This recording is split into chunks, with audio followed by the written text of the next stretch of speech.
Uyg'ur yozuvchisi Jaloliddin Bahramning Şinjan Xalq nashriyati tarafidan nashr qilingan Omad va Ofat nomli romani. Bu roman Beliqut shirkatida ovozga aylanib, Beliqut to'rida antildi.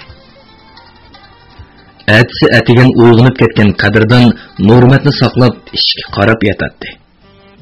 Ishik ochilib, Nurmat emas. Zulay dasturxon qo'ltiqlagan holda kirib keldi. O qizarg'inicha Qadirdandan hol ahvol so'radi. Ondan yuzingizni yumag'ansiz, bo'ldi qo'zg'almang degenicha choydandan dasqi suv qo'yib, lingini chilab siqilayotgandan keyin Qadirdanning yuzlarini surtmoqchi bo'lgandi. Qadirdan uning qo'lidan lingini elib olib, yuz qo'llarini o'zi surtdi. Shu asnoda Zulay go'shtlarni kesib, piyolaga choy quyib akelib, o'zi o'rindiqni surib yaqin keldi. "Qani elinga?" dedi qiz qapoqlarini suzib. "Sizni amroq deb go'shtni pishirib keldim." Rahmat sizga." Qadirdanmi qizdirib ketgan edi. Bundaq musofirchilikda 5-kun tushsa, yanala bir yurtiqla asqatidiki. "Bala kasmi, ashu bir yurtiqlardan keladi," dedi Zulay tumishqin dumsaydi. "Sizni tayoqqa qo'ygan matturg'un shilimni tez ko'rish bilimida doktorlar jiddiy qutqizib u sakrat tushib qopti." "Nima?" Qadirdan cho'chib ketdi. "Uni nima bo'pti?" "Nim bo'ladi? Tinigan zuhur gasiya odamlarni boshlab kelib, matturg'un shilimning odamlarini sur to'qay qilib urib, Qo'ng'irtosh bozorini o'ngtay to'ntay qilib o'tibdi. Ular yalvurib yig'lasimi, o'milab putlariga bosh qo'ysimi, qasam qismi chatlig'i urib yuribdi. Ularning ichida birla Nuradul Panoq qechib qutulibdi. Hozir qolganlari mush jiddiy qutqizish bilimida qutqizilyotadi."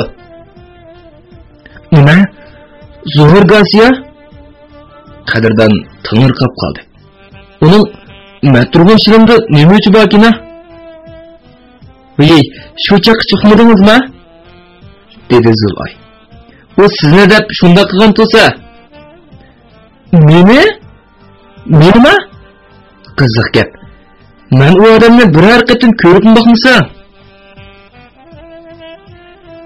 Adibini berganlarning ichida g'ayratkammi bor?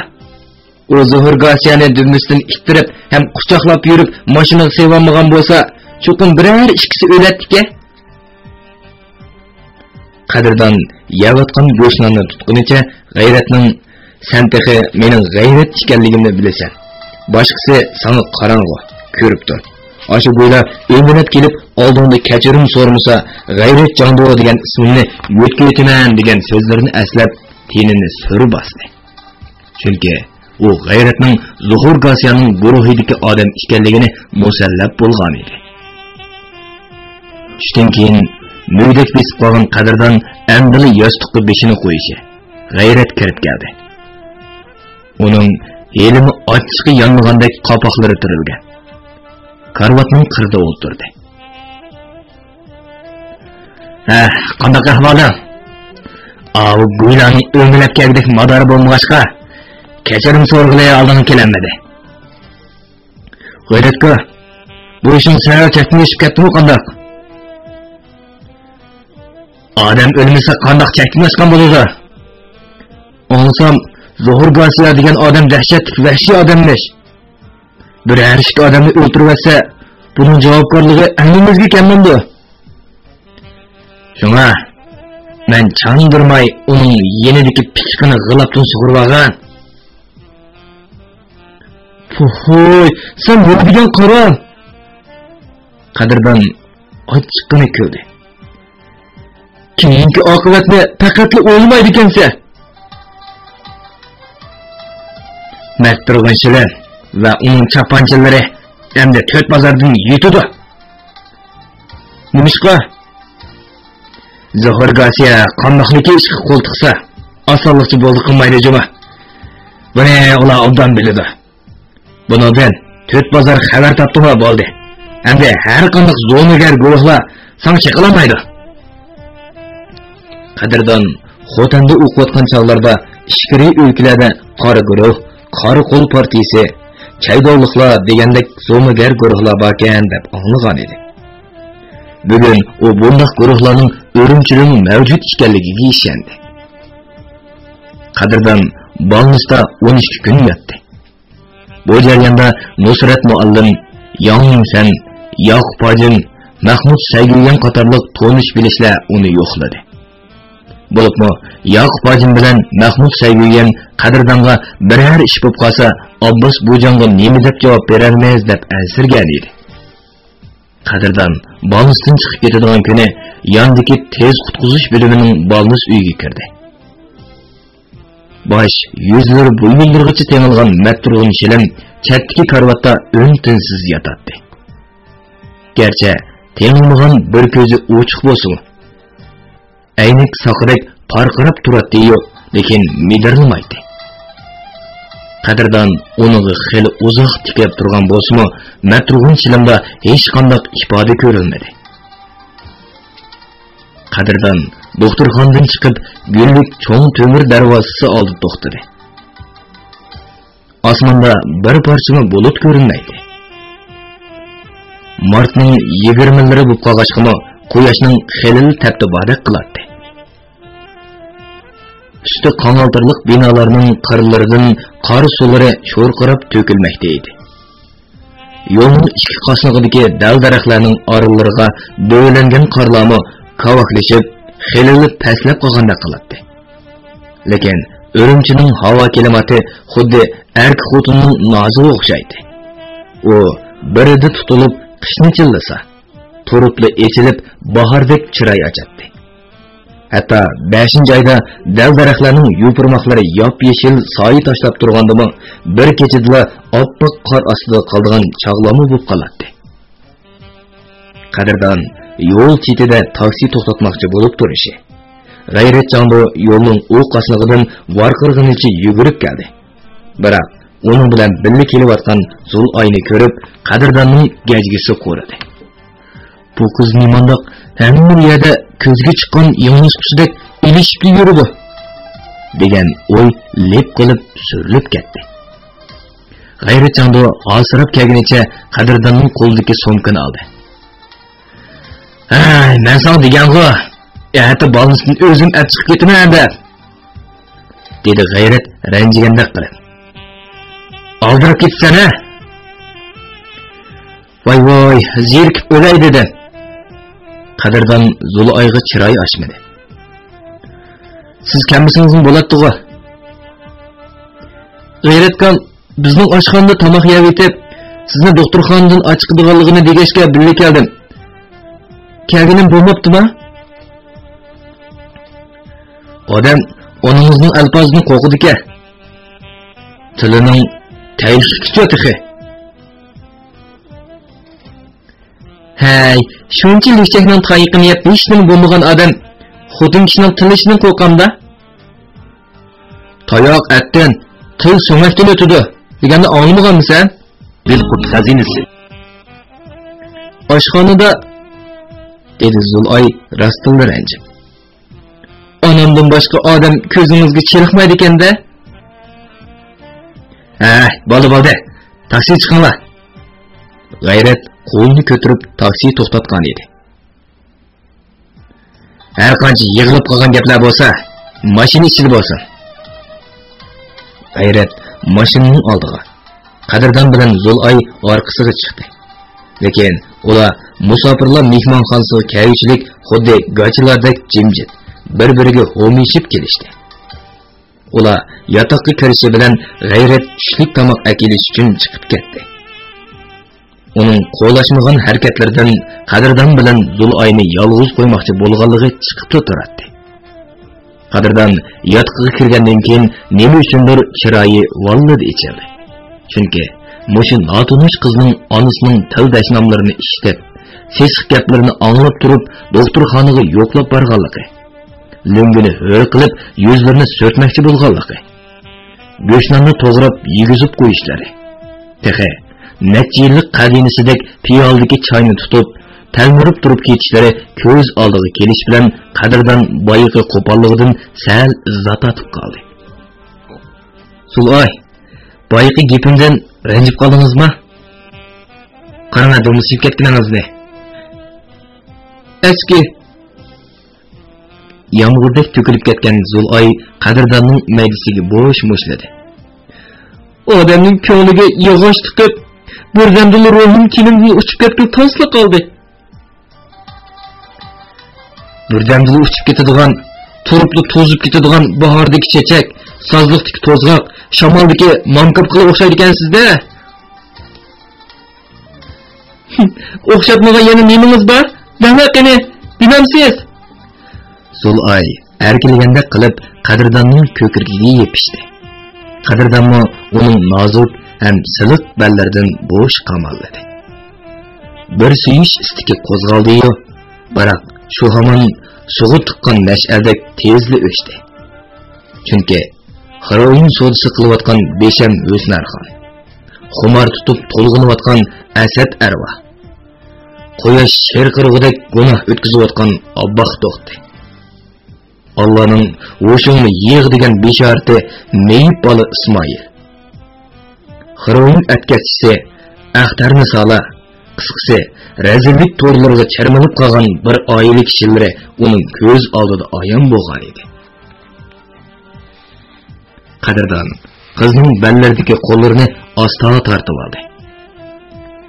Ishqiroq otashlarda o'rtinayotgan qiz uchun ko'ngilning tunji elchisi. Erning suyushi albat. Qizning chanqigan yumron lavlarga qo'ngan yirik, ammo obi zamzam ato qildigan qattiq suyush qiz bola uchun ikki dunyo huzuriga tegishsiz huzuri baxtdir. Suyulishga taraddudlangan Zulay belidan ajrag'an belaklar bilan tang yuragini ajrab o't ustiga tushgandek to'lg'inib ketdi. U divonga o'zini tashlagunicha cheksini qamallab yig'lavatdi. Shu kuni kechda G'ayratning bir qancha kun dam elib bo'lsangmi maktab qechib ketmaydi deganiga qaramay qadrdon oltin oshqush tarbiyalash markaziga bordi. Nimali bo'lsa Nusrat muallim qadrdon qatnasha olmagan 12 kunlik darsni yanchuq unalg'isining dinchisiga elib qo'ygan edi. Qilib qolgan darslarni bu linta orqali asta-asta to'ldirib olg'ili bo'ladi. Qadrdon atsi atiganda Qo'ng'irtosh meva-chevish shirkatiga kelishi, Janubiy Shinjongning har qaysi nahiya yezilaridan quruq meva-chevi elib kelganlar uni o'g'ri oldi. Bularning ichida kasbiy qoqchilar, do'rib akelgan va boshqalarning zo'ri bilan qoq yig'ib kelgan dehqonlar bor edi. Ular bir-biriga qo'noq bermagan holda varqirishadi, yelmatdi, chopinning yang pashlarini tortatdi. Bana sevgiyen, menikini körüp bakkan boşuna. Bana sevgiyen, seniki sızlıkla bir ay buldu cuma. Bana sevgiyen, zıgı boşunu ötküzüp bergen boşun biri. To'g'ri. Sattarkamnikine baldurarak bir tarafı bergen boşula. Dedi qaqchilardan biri. O'zi yaşınıp qalgan em keselcan. Shundaq, biz Sattarkamga o'tindik. Dedi yaşqini bir qaqchi. Çoğunda sizler qora yürük ekeldim deb atatdilar. Jami qanchalik? Qadrdon oppoq ko'rak saqol Sattar bovoyga qaradi. Guli qoqlarim bordi? Bor. Qora yürük 33 tonna, guli qoq 70 tonna. Sattar bovoy yenediki 30 yoshlar chamisidagi burutliq bolaga qaradi. Bana Mirzikerim, mani ko'rsatgan a? Bovoyning bolasi Mirzikerim yanchiqning biridan guli qoq, yana biridan qora o'rikni o'chimlab elib qadrdonning olqiniga to'kdi. Guli qoq ham qora o'rik yo'ng insonning talabiga muvofiq keladigan supti yaxshi mol edi. Sonada hammasi bir xildir. Balam, musulmon odam har qaysilarini aldab setib olsak, u dunyoning so'riqi bor emasmi? Hammasi bir xamandan tog'orga qochilangan deysizlar. Amsa seninkini tush tomoqni yeb bo'libla doxiyanga o'tkaymiz. Balam, mashina kirasiga pul yo'q bo'lsa, xotirjam bo'lsinlar cho'nada. 10 mashinaning kirasi ko'p bo'lsa 3000, Bo'lmasa 2,5 ming so'm bo'ladi. Uni hemen to'lab qo'ysam o'xshash. Unda qilsak, sat bo'la bola. Silma mallari meni bir tunishimning zakaz qilganiga tushdi ekan. Shunga bahosini oshirib satsam, mashina kirasini shundan chiqib qoladi. Mundoq desizlar. Qadrdon boyatdan beri shav-shuv qilgan qoqchilarning hammasini xotirjam qildi. Ular orsidan qiyinchiligi eg'irroq ikki dehqonning melini qazili zamonla Londatuga o'tkazdi. Bir kallik ko'ngilni ko'rgan Don xo'jayin 2-darajaning 3-chisiga tushadigan molni 2-darajaning 1-chisiga serib isbot yezib berdi. Ham qadrdonga yengishib kusurlashga boshladi. Ay, 1-darajaning qaysi turiga tushsa mayli. Favqulodda baho sotamiz. Har xil qoqlardan 1000 tonna topalamsa, foydasini tam olamiz. Qachongacha? 2 oy ichida ishkirga mandirib bo'lsak bo'ladi. Tirishib ko'ray. Amsi gapimiz gap-a? Xotirjam bo'ling. Qadrdonning bundoq ishonchli javob berishi. O'g'li Hasanning omborida bahoning o'rilishini kutib turgan so'tliq qoqlari bor edi. Agar uningga baho o'rildi deb xabar berganida, u molni darhol yo'lga solatdi. Qadrdon Londatuning ishxonasidan xo'shal qaytib chiqdi. O, ikki odamning melining ko'ngildagidek setilganligidan to'liq mamnun edi. Ularning melining oz ko'pligiga qarab, biri 14 ming, yana biri 9 ming so'm foyda oldi. Ular xo'shligidan qadrdonga pul tanlagan edi. U kulib qo'ydi-yu, lekin olmadi. Qadrdon daxiyinga yo'tkaydigan molni qaytadan tekshirdi. O'zi xohlagan ba'zi tog'orlarning og'zini ochib, hammani to'kdi. Ba'zi tog'orlarning og'zidan, ba'zilarining ostidan tush geçib, molning bir xil emasligini aniqlab chiqdi. Ondan 103 tonna mol 10 mashinaga tangshab besildi. Bovoyning o'g'li oldidagi mashinaning kabinkasida. Bovoy bilan qadrdon eng oxirgi mashinada yurib ketdi. Bovoy Cherining Go'laqma degan yesidan bo'lib 28 mo'liq o'riklik bog'ni huddiga olgan edi. Ular har yili o'rik va qari o'rikni qoq selib, nohilik savdo idoralariga yoki qoq savdogarlarga setib beradi. Ular oldingi o'rik kelgan ekan, albatta bahosi xilil tuvan bo'ladi. Shunga bu yil ota-bolalar maslahatlashib, o'rimchiga yo'tkimoqchi bo'lishdi. Buni anglagan o'riq tuqqan yaqin yo'riqlar o'zlarining qoqlarini ularga setib kelishga havola qilishdi. Molning bundoq pokiz bo'lishi, dedi Sattar bovoy soqollarini silab qo'yib. Kollektiv quritgan emas. Dehqonlar o'zlarining bo'lmag'achqa kollektivning qoqlarini bo'lishiga quritdi. Bo'ronda to'pig'i ko'milib qolamdi. Yomg'irda patqoq petib, shaltoq bo'lib ketamdi. Chatiqi bo'lmaydi. Ammo o'zimizning iloji bor, uni to'jiplab quritamiz. Undaqda cho'ndada sizning mollardek pokiz mol yana tepilarmi? Bizda qolmadi. Qaraslar. Lekin qiyoliq degan bo'z yerimiz bor. U yerda 1000 mo'lab, 2000 mo'lab o'rik bog'lar bor. Ammo uni yo'tkizsak, gun ko'tarmaydi. Sizlar mashina kirasidan ansiravatadilar, shundaqmi? Xotirjam bo'lsizlar, kira pulni molning birlik bahosiga chaplaymiz. Bo'ladi, men o'zlariga xabarni beray. Men sizga mehmonxonaning telefon nomerini yozib berma, dedi qadrdon qalamini elib. Mashina masalasida qiyinchilik bormi? Yo'q. Nahimizda to'shish, yo'tkashga alulur bor. Qanchalik desak, chiqarib beralaydi. Yashinib qopla. Agar yo'tkash to'sh sodilish eg'ir kelsa, xabarni bervasizlar, o'zim borman. Uni bo'ladi. 10 mashina Go'laqoq bilan qori o'rik teqi soat 3lar bilan Daxiyan meva-cheva shirkatiga yetib keldi. Qadrdon Yong'in sanning ishxonasiga kirib ketib, hayol bo'lmayli yenib chiqdi. Mashinalar tuzgirga selinib, tog'orlar shallab tekshirilib, 10 mashina mol 2 soat atrofida oyoqlashdi. Qadirdan buğaltırıya ishxonasidan elib chiqqan chakni buvayning qo'liga tutqizdi. Ota bola ikkisi chakni qo'ldan qo'lga o'tkazib, ishonmagandek qarab ketdi.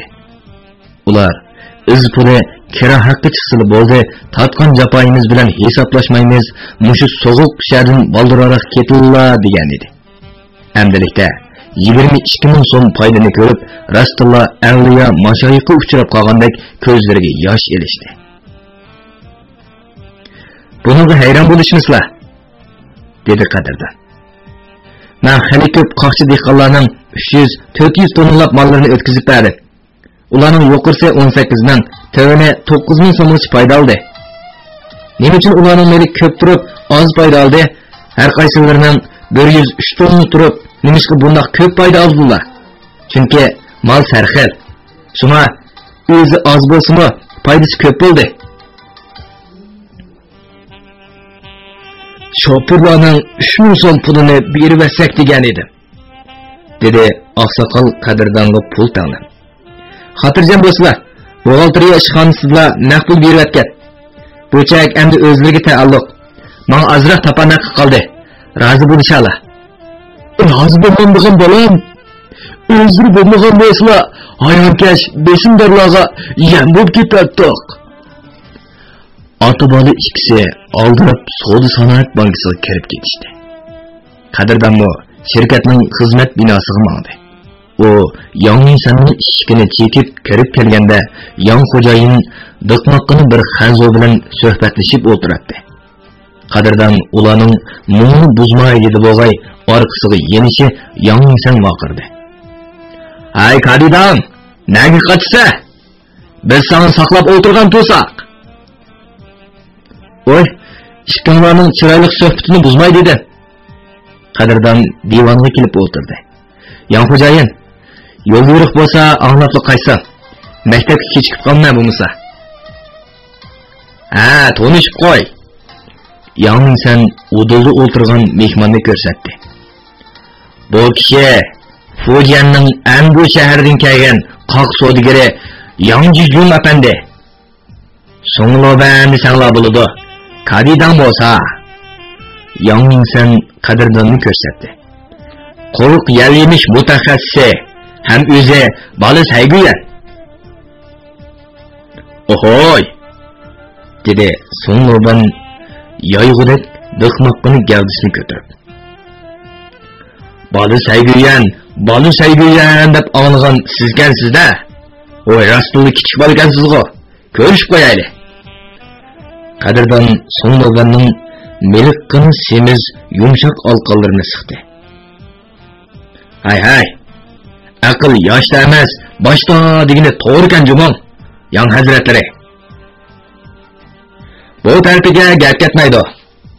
Yanginsan sol tarafdagi uzun sochlarini barmoqlarida o'ngga yotqizib, taqir beshini yapdi.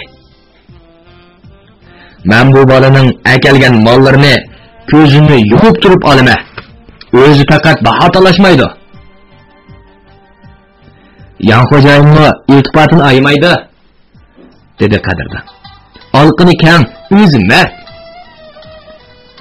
Ular uchirisi tang kulishib ketishdi.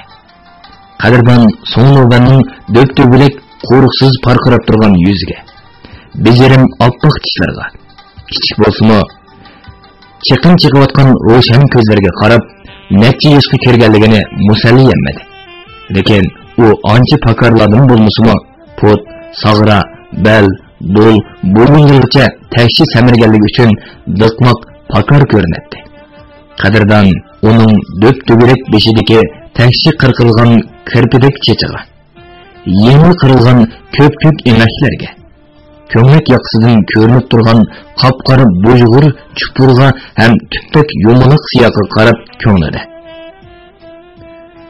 Kichik vaqtlarimizda o'ynaydigan cho'ng pomizakning o'zi ekan bu xazinasi deb o'yladi.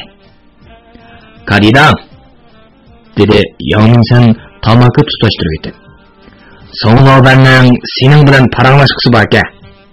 O Fujian Anbudagi nurg'ulg'an pishiqlab ishlash korxonalari, konserva zavodlari, shakilot, qoq balish ham o'tirsiga qoq qiyomi ilingan bolka, qat-qatlarni dünya bozorlariga sotadigan katta guruh şirketlarni har xil quruq meyvechiligi bilan ta'minlaydigan nupuzli arbob. Siyoqidan ko'rinib turibdi, dedi Qadirdan o'rnidan turib. Men Sonlobanni kutib olsam deyman. Hozir maktabga kechikib qolmay. Hay sen! Yangmin senni Sonloban to'sdi. Men bola saygiyandan o'qishga munchilik yerismaligini ko'rib, haqiqatan ta'sirlandim. Rost ta'sirlandim, dedi Sonloban toptek beshini gildanglatib. Hozir bola saygiyan o'qishga beraversin. Men tushdan keyin o'zim izlab boray. Qanday bo'lamdi? Aldirashliqda qilgan suhbat tuz ekan tomoq o'xshaydi emasmi? Sonloban haqiqatan ko'pni ko'rgan odamga, dedi Qadirdan ishik tarafga siljib. O'qishning qadrini qilayotganini qaraganda bilimligiga bilinib turibdi. Men Sonlobanni kutma. Qadirdan ishikdan chiqibla soatiga qaradi. Palan-paylardan bo'rondek tushib ketdi. O sirtqa chiqibla taksi to'xtatdi-da, hozirgacha Xinjiang universiteti tez debla taksi ishigini go'pli yopdi. Qadirdanning oldirash kunlari yana boshlandi. O doktorxonada yetib kelishning oldidimi ertagandan tushgacha g'arbi diyor otamoni Jonkallak. Qo'ng'irtoshning poychisi Lo'ng'o'g'an boshlig'iga mol o'tkazib, tushdan keyin Yang Taqirboshning ko'ngliga xo'p kelgudek mol operatdi. Mana bugun bir kun ichida ikki qoqchi dehqonning melini Lo'ng'datuga, Sattar bo'yining melini Yangminsanga o'tkazib bir kun kesh bo'ldi. İki xo'jayinga bergan ikki kollak ko'ngilni chiqarib o'tganda Qadirdonga 5 kollakdan ko'proq topan haqqi qopdi. Ras, uning hozir chamdonida 10 metrdan ortiq cheki bor. Hammasi qanchaga bo'lgandi? Dexe, Yaqub hojimga mashina olish uchun 80 ming so'm bergan edi. Uni rastalla unutib qolg'ili tasli qopdi. Qadirdonning Urumchida sayg'oyillik qilayotganiga 7 oydan eshib qoldi. Onun bu işitdinmi? To'ng'ishtimni ko'rayotgan ko'rim tasavvurga sig'maydi. Endi ota-onasini xotirjam qilish uchun yurtiga bir berib kelmasa, bu bir insofsizlik bo'ladi albatta. Qadirdon shu kunki 3 soatlik darsni ko'ngil qo'yib angladi. Xotir qoldirdi. Uning Xanzu tilida bo'libmi kasbiy jihatda maqsadini uqtira olgudek bo'lib qolganiga o'zining alomat masligi keladi. Dastlabda intayin sirliq ham murakkab tuyulgan Xanzu tili va yeziqi qonuniyatni egallagan siri shuncha qiziqarliq, shuncha ma'nilik, shuncha oson tuyulishga boshladi. U shu kuni Oltin oshqush tarbiyalash markazidan kechida qaytib kelib, Unalg'u orqali 1 soatlik mashq qilgandan keyin uxlab qoldi. Ertesi atiganda mehmonxona oshxonasi dam urgan hamon yuzlarini chala puli yuyibla oshxonada sho'girish, o'rnon va chilg'in tarxamak bilan noshta qildi. Qadirdon g'arbi diyor bozoriga, ondan Qo'ng'irtoshga berib, bir qancha qoqchining mollarini astoydil tekshirdi.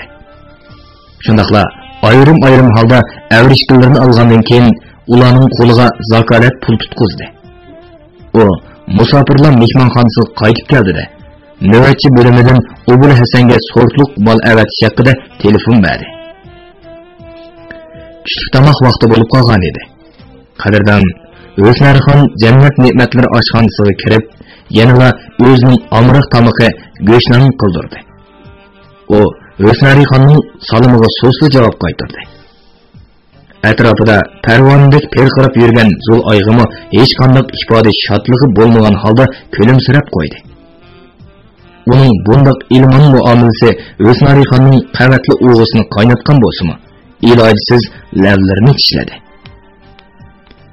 Qadirdon go'shtdan birini qiziq choy bilan yeb olgandan keyin Zulay gezit qog'oziga yo'g'ib bergan ikki go'shtni elib qaytib kelganda, yotiqi oldida 27-28 yoshlardagi egiz bo'y, buğday o'ng, peshonasida yarim oy shakllik totiqi bor. Mushu sovuqdimi xelili yalon kiyinib olgan bir yigit bilan do'ptuglik ko'zlardan samimilik tomchib turgan bir qiz turardi. Qadirdon ularga hayron bo'lgan holda qaradi. Angacha ular telqibqin kelib, egilib salom qildi. Siz bola sevgiyen qadrdan bo'lsizgu deyman. Xo'sh, nima ishinglar bor edi? Qadrdan ishni ichib ularni taklif qildi. Qana yotoq kiringlar, muzlab ketibsizlar. Ular yotoqqa kirib, divanda o'tirishi bilan har ikkalisi sho'rkinib silkindi. Buningdan ularning och qo'rsoq qattiq to'nib ketganligi chiqib turardi. Qadrdan darhol piyollarga qiziq choy qo'yib, ikki go'shtni to'g'rab ularning oldiga surib qo'ydi. "Qani elinglar, ko'ngil degan zatmi xislatlik nimika?" dedi Qadrdan kulib turib. "Xuddi mehmon keldigandeklar ko'nglimga ayon bo'lib, bu go'shtni olg'ash kelgan edim. Sizlarning rizqinglar emasmi?" Dastlabda sal tortingandek qilgan qiz yigit Qadrdanning bakmi samimiy ham tabiiy chiroyini ko'rib, darhol tomoqqa tutish qilishdi. Ularning piyolalari yerim bo'la bo'lmay, ustilab choy qo'yilib turdi. Go'shtdan bilan qiziq choyning rosa issiq bosqanligi ularning qizargan chiroylaridan, tanlagan peshonalaridan bilindi. Lekin qiz yigit hamma yevasak adabsizlik bo'ladi deb o'yladimi qandaq taqsida ikki kesim go'shtning qolganda to'xtab qoldi. Shundaqdimi ularning ko'zlaridan yevatkisi borligi chiqib turardi.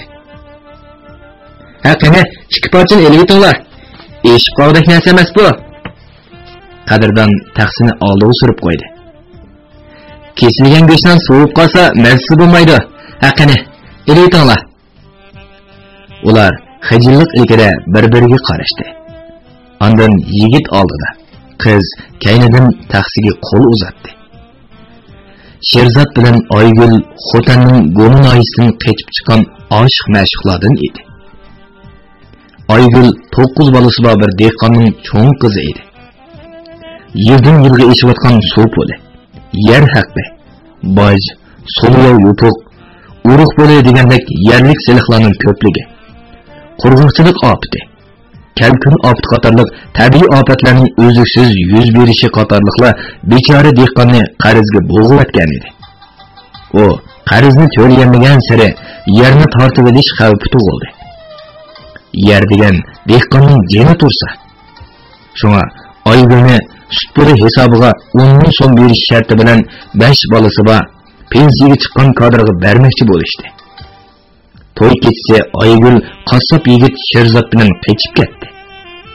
Ular Urumchida bir yurtlik kavobchilarni tepib, ziqqa kavob o'tkazish, kavobdanning kulini elib, o't yiqish va xaridorlarga mulozimlik ishlarini qilib, yotqudek omborga, qo'rsqi to'g'idek tomoqqa erishgan bo'lsin. Xo'jayin Oygulga kun bermadi. Bir necha qatim yomon niyatda bo'lib, ostiga besib olganda Sherzod kirib qilib, o'lim vaqasi chiqili tasliq qoldi. Shunga ular bir yurtlik bola Saydiyanning nomini anglab, madad tilab kelgan edi.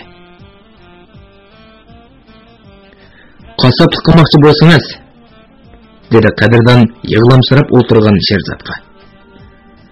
"Qanchalik vaji ketadigan hisoblab ko'rdingizmi?" Oygul bilan hisoblab ko'rdik. 1500 so'm atrofida ketadi. Qani eni qarab tapiqna? O'qliq eshak arvasining chaqini 200 metr so'mga olsam, dedi Sherzod yenidagi qizga qarab qo'yib.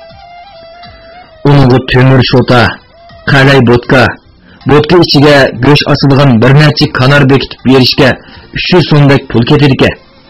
Qisqasi pichoq, bilay, döşe, saatlik tarazlar bulup, jami 6-700 so'm ketsa, 800 so'mni top setish bozordan go'sht elishga dasmoy qilaymiki?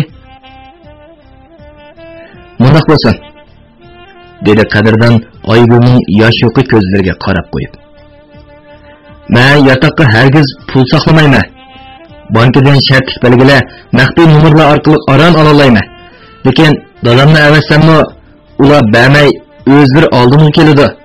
Qisqasi, bankadan pul ajratmoq tez. Shunga men yaqinlarimdan 5000 so'm elib beray. Tushda ep ketinglar. Uni qaytiraman deb avar bo'lib yurmanglar. Sherzod bilan Oygul tangla yuzlarini tutib yig'layapti.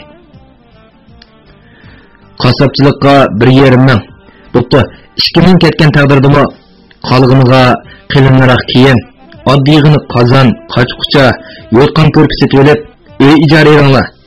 Haras, tijorat qilish rasmiyatini o'tmasanglar qandoq bo'ladi? Bir savdogar hojim alqib berdigan bo'ldi. Qadrdon ularni uzitib qo'yib, amdili yotoqqa kirishi. Uning orqasidan so'ngdishibla Yangmingsan kirib keldi. U divonga o'tirmay, o'ri turgunicha so'zligida o'tirdi. Ha, yura. Pastda so'ngdan seni saqlab qoldi. O'tganga oshxonaga bormas. Yangmingsan qadrdon chopinni kiyishiga yana varqirab ketdi. Hay, o'tganda og'inam sovg'at qilgan palto'ni kiymamsa, nimanda ochiqni keltirsa kiya.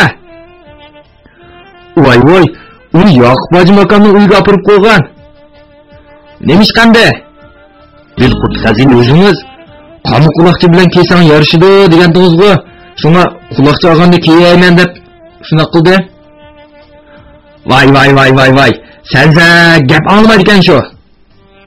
Yangmingsan ochiqida Uyg'urcha gap qilyapti.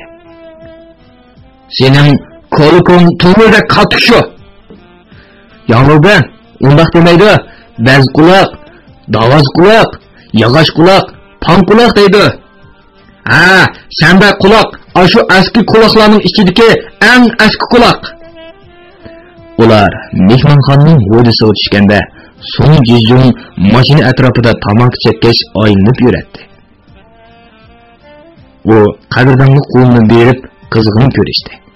Ondan ikkisi mashinaning orqasiga chiqib, o'rindiqqa cho'kib o'tirishi. Mashina o't elib menib ketdi. Yeliqchada qilin turmallashib ketgan ko'ltuk qardastidan Shavshimindagi musulmonlar oshxonasiga 20 soatda aram yetib borgan edi. Mana bugun birdan-bir kelib qolgandek tuyuldi. Yangmingsan oldin telefon berayotgandek qiladi. Chunki bir mulozim qiz ularni boshlab chaqqanroq, ammo bakmi hayvatlik bajargan ayrim xonaga elib kirdi. Ular tog'dan paranglashib turishi. Qizlar orqa-orqadan to'xu qo'rdig'i, to'xu kavpe, tarmuda, polo va har xil qo'rimlarni akirib, yumaloq shirani to'ldirib atdi. Yelila go'shtning bilan qo'rsqini pulmuvagan qadrdan bularni nagini yerman deb o'yladi. Ular tamoqqa ancha-muncha eg'iz tegib turishi. Mulozim qizlardan biri shiraga g'ozbuyun oliy qizil uzum harqi tikladi. Ondan har bir odamning oldidagi bokallaga yerimdan qo'ydi. Ha, qanamsa?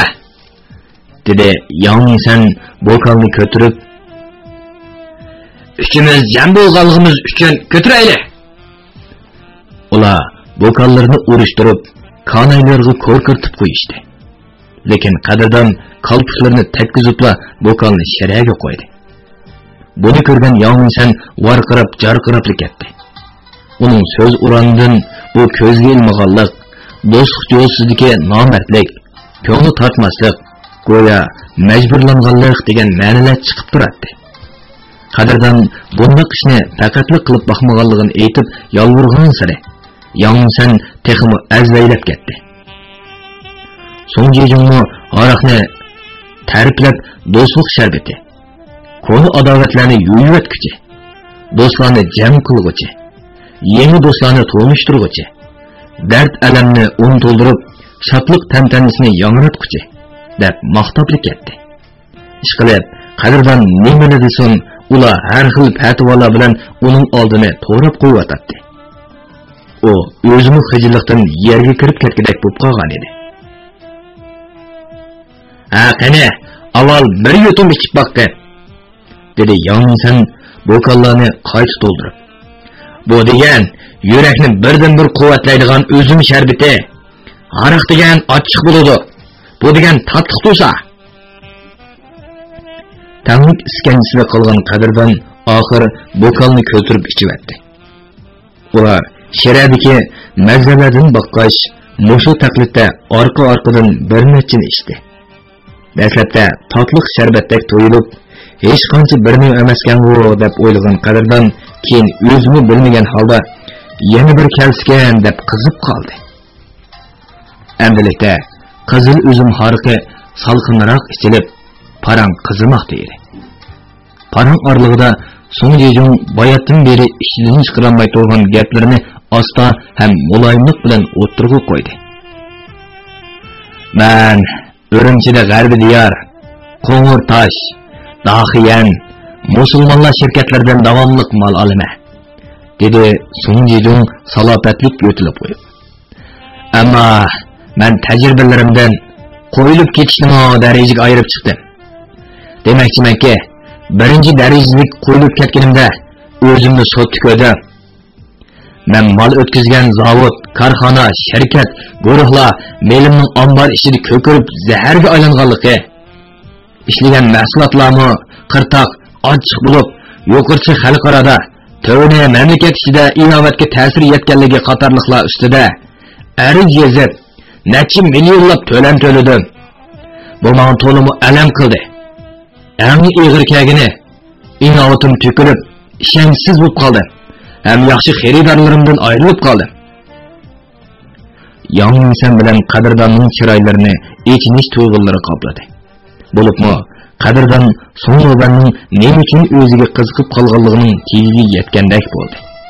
Lekin Song Jejong parishonlik ichida pig'illarni to'kmoqda edi.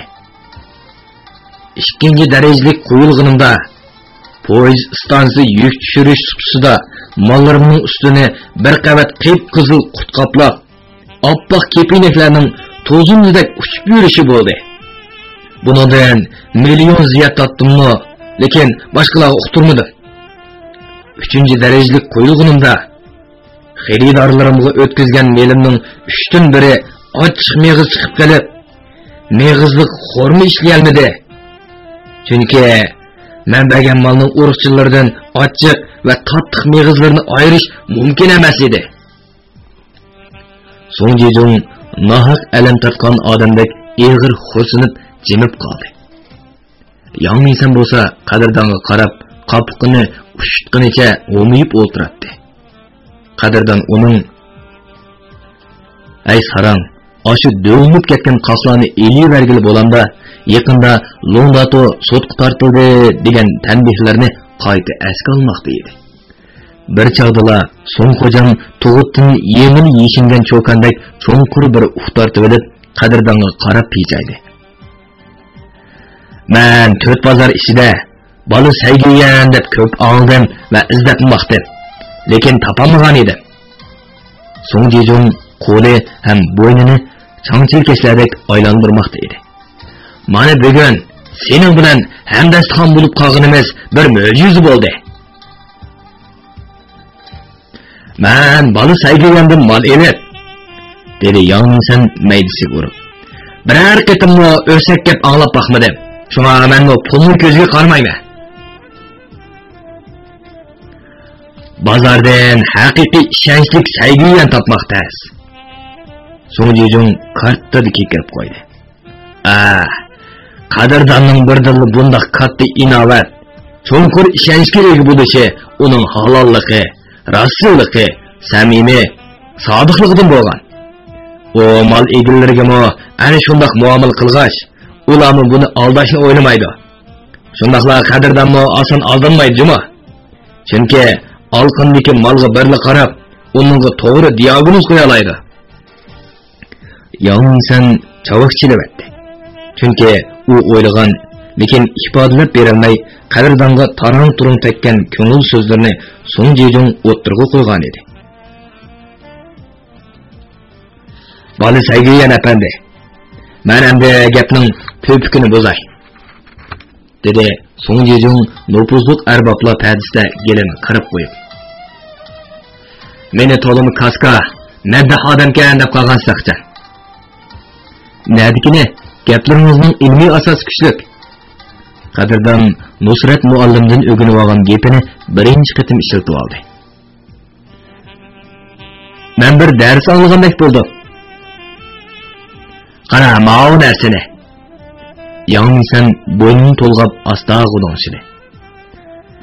"Faylasufda gap qildi, texi hanzu tilida. Mening bundoq bir hojisim bor edi. Soң Jejong aldığı sel emişti. Siz bana bir ayda 4 vagon mal yetkizip berishni üstünüzge alalamsiz.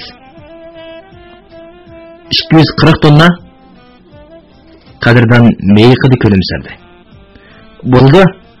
Biroq sizga malning arzin kerakmi yoki qimmatimi? Shuni bilgim keladi. Qanday bo'lsa bo'laveradi. Hozir menda 3 xil avrishki bor, ko'rib boqamsiz. Albatta. Qadirdan tezla turgan edi. Sen turilib ketdi.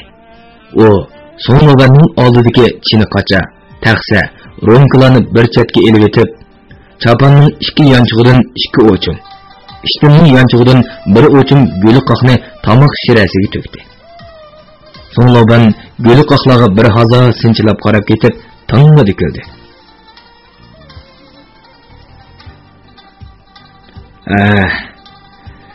Sal topa hem şaltaq yuqqanligini hesapga olmaganda it qalan o'zi cho'ng go'liqoqkan emasmi?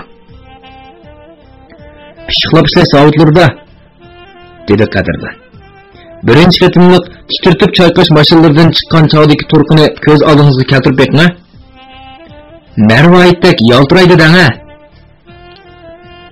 Qizil haraq xilil tangshab qo'ygan Qadirdanning harakatlari tetik, gap so'zlari ravon bo'lib, o'diqmay, tamtirmay, tehi chaqchaq aralashtirib so'zlashlariga qaraganda haraq uni xilillashtirib qo'ygandek qiladi.